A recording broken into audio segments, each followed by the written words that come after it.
Hello दोस्तों, मेरा नाम सौरभ पांडे है। आज मैं आपको इंडिया पोस्ट की रिक्रूटमेंट के बारे में बताना चाहता हूं। अगर आप भी 10वीं पास हैं और इंडिया पोस्ट में ग्रामीण डाक सेवक की पोस्ट के लिए अप्लाई करना चाहते हैं तो ये वीडियो एंड तक देखें। इस वीडियो के एंड में मैं आपको एप्लीकेशन फॉर्म का लिंक और नोटिफिकेशन डाउनलोड करने के बारे में भी बताऊंगा। तो दोस्तों चलिए शुरू करते हैं। इंडिया पोस्ट ने एक बम्पर वैकेंसी निकाली है ग्रामीण डाक सेवक पोस्ट के लिए। इसके अंडर 3 अलग अलग पोस्ट के लिए आप अप्लाई कर सकते हैं: branch post master, assistant branch post master और डाक सेवक। आगे बढ़ने से पहले मैं आपको इन तीनों पोस्ट के बारे में थोड़ा बताता चलता हूँ। ग्रामीण डाक सेवक के अंतर्गत ब्रांच पोस्ट मास्टर को पोस्ट ऑफिस के प्रबंधन के सभी कार्यों को करना होता है। सरकार की नई योजनाओं को लोगों तक पहुंचाने की जिम्मेदारी भी ब्रांच पोस्ट मास्टर की ही होती है, जबकि असिस्टेंट ब्रांच पोस्ट मास्टर को डाक टिकट भुगतान, स्टेशनरी, वित्तीय लेन देन एवं शाखा पोस्ट मास्टर की सहायता करना जैसे कार्य सम्मिलित हैं। अगर कभी ब्रांच पोस्ट मास्टर किसी कारण उपस्थित नहीं है तो उस परिस्थिति में असिस्टेंट ब्रांच पोस्ट मास्टर को ब्रांच पोस्ट मास्टर का कार्यभार देखना पड़ता है। जबकि दोस्तों डाक सेवक का काम है मेल डिलीवरी करना, मेल को कलेक्ट करना, पार्सल को छांटना इत्यादि। जिसके भी नाम पर डाक या पार्सल आया होता है उस संबंधित व्यक्ति के घर तक उस डाक या पार्सल को पहुंचाने का कार्य डाक सेवक को ही करना पड़ता है। दोस्तों इंडिया पोस्ट जीडीएस रिक्रूटमेंट के अंदर टोटल 30,041 पोस्ट आए हैं, जिसमें से जनरल के 13,618 पोस्ट हैं, ईडब्ल्यूएस के 2,847, ओबीसी के 6,051, एससी के 4,138, एसटी के 2,669, पीडब्ल्यूडीए के 195, पीडब्ल्यूडीबी के 220, पीडब्ल्यूडीसी के 223 और पीडब्ल्यूडीडीई के 70। दोस्तों अगर हम एज लिमिट की बात करें तो जो मिनिमम एज रखी गई है जीडीएस भर्ती के लिए है वो है 18 साल और मैक्सिमम रखी गई है 40 साल। अगर आप भी किसी पर्टिकुलर कैटेगरी से बिलोंग करते हैं तो आपको एज रिलैक्सेशन मिल सकता है। मैं फिर से बताता चलूं कि एज रिलैक्सेशन आपका अपर एज लिमिट पे लागू होता है। अगर मैक्सिमम एज लिमिट इस भर्ती के लिए 40 साल रखा गया है और अगर आप एससी एसटी से बिलोंग करते हैं तो आपको 5 साल का एज रिलैक्सेशन मिलता है, यानी कि आप मैक्सिमम एज 45 साल तक अप्लाई कर सकते हैं। वैसे ही ओबीसी के लिए 3 साल का रिलैक्सेशन है, पीडब्ल्यूडी को 10 साल का, पीडब्ल्यूडी प्लस ओबीसी को 13 साल का और पीडब्ल्यूडी प्लस एससी एसटी को 15 साल का। दोस्तों एक चीज़ आप ध्यान रखिए कि ईडब्ल्यूएस कैटेगरी के स्टूडेंट्स के लिए, कैंडिडेट्स के लिए कोई भी अपर एज लिमिट में रिलैक्सेशन नहीं है। दोस्तों एजुकेशनल क्वालिफिकेशन की बात की जाए तो आप 10वीं पास होने चाहिए और 10वीं में आपके पास मैथ्स और इंग्लिश होना चाहिए। आपको कोई भी लोकल लैंग्वेज आनी चाहिए जिसकी पढ़ाई आपने 10वीं क्लास तक की हो। इसके अलावा आपको साइकिलिंग की नॉलेज होनी चाहिए और बेसिक कंप्यूटर की भी नॉलेज होनी चाहिए। दोस्तों सिलेक्शन प्रोसेस की बात करें तो सिलेक्शन प्रोसेस बहुत ही आसान है। आपको कोई भी एग्ज़ाम नहीं देना है। आप जो भी एप्लीकेशन फॉर्म सबमिट करेंगे उसमें आप अपने 10वीं के मार्क्स मेंशन करेंगे। उसके बाद एक system generated merit list generate होगा जो कि आपके 10वीं के मार्क्स के बेसिस पे ही आएगा। तो यानी कि जितना अच्छा आपने 10वीं में स्कोर किया होगा उतने ही अच्छे चांसेस हैं आपके सिलेक्शन के।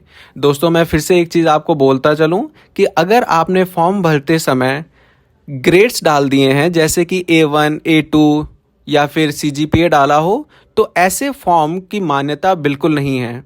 तो सबसे पहले आप अपने ग्रेड्स को कन्वर्ट कर लीजिए मार्क्स में, परसेंटेज में, और फिर उसको सबमिट कीजिए। ग्रेड्स बिल्कुल आप भूल कर भी ना करें। दोस्तों अगर हम सैलरी कंपोनेंट की बात करें तो ऑफिशियल नोटिफिकेशन के हिसाब से आपकी सैलरी के 2 कंपोनेंट होंगे। एक होगा time related continuity allowance TRCA और दूसरा होगा डियरनेस अलाउंस। अगर दोस्तों आप ब्रांच पोस्ट मास्टर के लिए सेलेक्ट होते हैं तो आपका TRCA जो होगा वो 12,000 से 29,380 रुपये के स्लैब में आएगा, जबकि अगर आप एबीपीएम या फिर डाक सेवक के लिए सेलेक्ट हुए हैं तो आप 10,000 से लेकर 24,470 रुपए के टीआरसी स्लैब में आएंगे। दोस्तों याद रखिए कि ये सिर्फ टीआरसी स्लैब है, जो भी आपको सैलरी मिलेगी उसमें आपको डीएनएस अलाउंस भी ऐड करके आएगा। अब आ जाते हैं हम एप्लीकेशन फ़ी पे। तो दोस्तों इंडिया पोस्ट जीडीएस रिक्रूटमेंट का जो एप्लीकेशन फ़ी रखा गया है वो मात्र 100 रुपये रखा गया है। हालांकि अगर आप फीमेल कैंडिडेट्स हैं, अगर आप SC ST से बिलोंग करते हैं या PWD कैटेगरी से या ट्रांस वीमेन हैं तो आपको कोई फ़ी देने की ज़रूरत नहीं है, आप एप्लीकेशन फ़ी से एग्जेम्प्टेड हैं। दोस्तों इससे पहले कि हम आगे बढ़ें और जानें कैसे हमें अप्लाई करना है, उससे पहले मैं आपको कुछ इंपॉर्टेंट डेट्स बता देता हूं जिसको आप नोट डाउन कर लीजिए।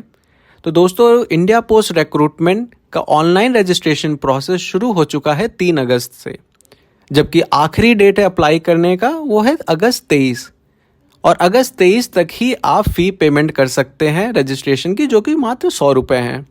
इसके अलावा दोस्तों अगर फॉर्म फिल करते वक्त आपसे कोई गलती हो जाती है तो एप्लीकेशन करेक्शन विंडो आपके लिए खोला जाएगा 24 अगस्त को और वो 26 अगस्त को बंद हो जाएगा। इसके अलावा दोस्तों मैंने जैसा आपको बताया कि इसमें कोई भी एग्ज़ाम नहीं है, सीधा मेरिट लिस्ट प्रिपेयर होगा और उसकी जानकारी अभी भी इंडिया पोस्ट ने दी नहीं है। तो इंडिया पोस्ट जीडीएस रिक्रूटमेंट के लिए अप्लाई करना बहुत ही आसान है। सबसे पहले आप गूगल पे जाइए और वहां पे आप इंडिया पोस्ट लिखें। आपका एक नया पेज खुलेगा। यहाँ पे पहला लिंक जो आ रहा है government of India department of post, इस पर क्लिक करें। इस पर क्लिक करते ही आपको इंडिया पोस्ट की जो होम पेज है आप वहां पे आ जाएंगे। थोड़ा सा आप नीचे आइए और यहाँ पे आपको बीच में कॉलम दिखेगा जहाँ लिखा है ग्रामीण डाक सेवक GDS online engagement special cycle. आप इस पर क्लिक करें, आपका एक नया पेज खुल जाएगा। ये रजिस्ट्रेशन पेज है दोस्तों, यहीं पे आपको रजिस्टर करना है। रजिस्ट्रेशन में टोटल 3 स्टेजेस हैं। पहला है रजिस्ट्रेशन, दूसरा है अप्लाई ऑनलाइन और तीसरा है फी पेमेंट। दोस्तों आप उससे पहले यहाँ पे देख सकते हैं बहुत सारे राज्यों के नाम लिखे हैं।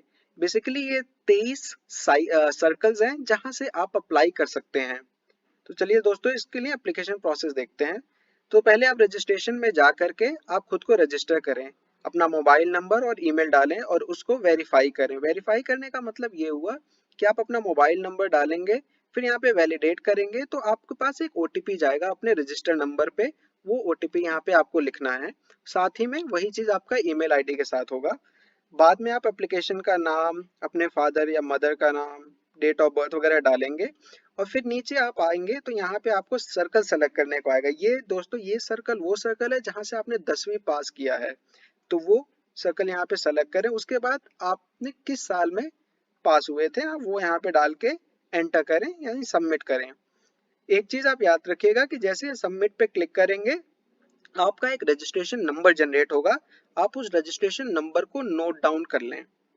अब आप फिर से बैक जाएंगे और इस बार आप स्टेज 2 अप्लाई ऑनलाइन पे क्लिक करेंगे। दोस्तों सबसे पहले आपका ये रजिस्ट्रेशन नंबर मांगेगा, तो आपने जो भी पिछले स्टेप में रजिस्ट्रेशन नंबर जनरेट किया है वो यहाँ पे डालेंगे और यहाँ पे सर्कल चूज करेंगे। यहाँ पे आपको वो सर्कल चूज करना होगा जहाँ से आप अप्लाई कर रहे हैं। इतना करने के बाद दोस्तों आपको एक बेसिक डिटेल के लिए आएगा जहाँ पे आपको फॉर्म फिल करना होगा। उसके बाद अपना प्रेफरेंस चूज करना होगा, जिसमें आपसे पूछा जा सकता है कि आप ब्रांच पोस्ट मास्टर के लिए अप्लाई करना चाह रहे हैं, असिस्टेंट ब्रांच पोस्ट मास्टर के लिए या फिर डाक सेवक के लिए, और साथ ही में आपके रीजन के भी प्रेफरेंसेस मांगे जा सकते हैं। इतना करने के बाद आखिरी स्टेज में आपको फी पेमेंट करना होगा जो 100 रुपए है। अगर आप फीमेल कैटेगरी या फिर दूसरे किसी रिजर्व कैटेगरी से हैं तो आप फी एग्जेम्प्टेड है, आपको फी का ऑप्शन ही नहीं आएगा। दोस्तों ये सब करने के बाद लास्ट में आप अपने फॉर्म को सबमिट करें और जो भी कंफर्मेशन पेज आएगा उसका एक स्क्रीनशॉट रख लें ताकि आपको आगे चल के काम आए।